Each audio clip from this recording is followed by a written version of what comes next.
I'm having battery problems this morning, so I'm trying this one more time with a third set of batteries. It's a story time.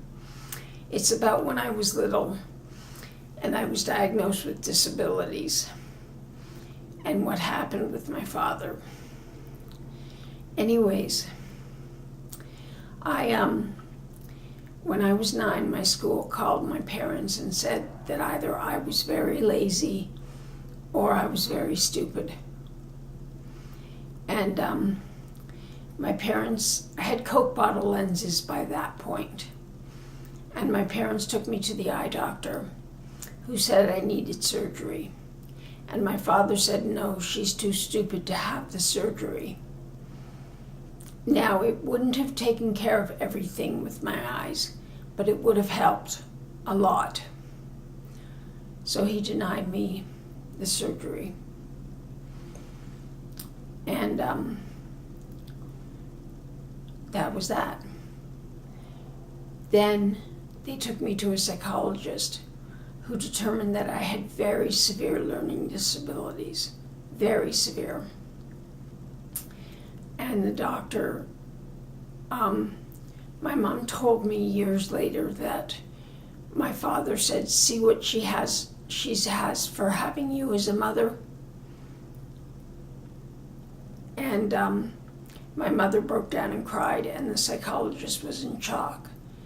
My father and the psychologist worked in the same unit because my father was a psychiatrist, some psychiatrist. My psychiatrist now just can't believe it. He hears these stories and he's just horrified. Anyways, I went to grade 5 for second year. I was put in a 5-6, but I was like the tallest kid, and I was the lankiest kid, and I was going through puberty, and it was just awful.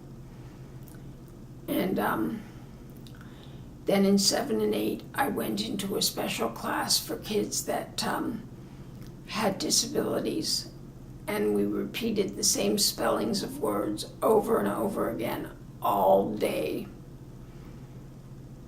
And then in grade 9, I went away to a residential school in Vermont. So I went to the United States, and it was paid for by the government. And it was the best thing that could have happened to me, because even though it was a residential school, I was away from my family part-time. And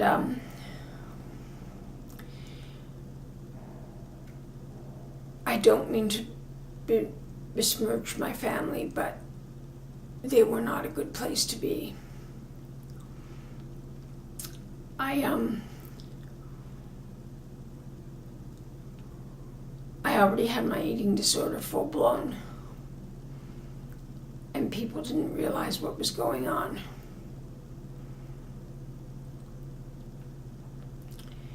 But we worked on classes, and I learned to do a few things. I didn't learn to read very well.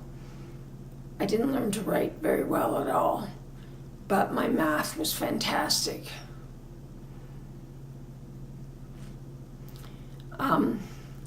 My eyes were bad.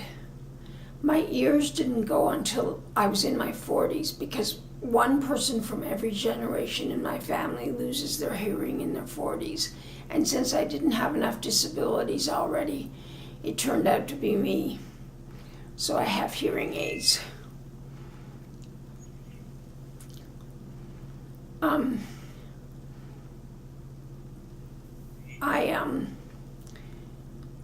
I was born in a troubled birth. I wasn't coming out of the womb, and the doctor had to do a full frontal forceps delivery to save me and my mother. And I don't blame him one bit for that.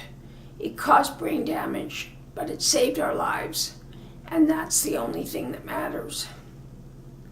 So I am very thankful to that doctor for doing what, in those days, in 1963, was the prescribed antidote to a baby not coming out.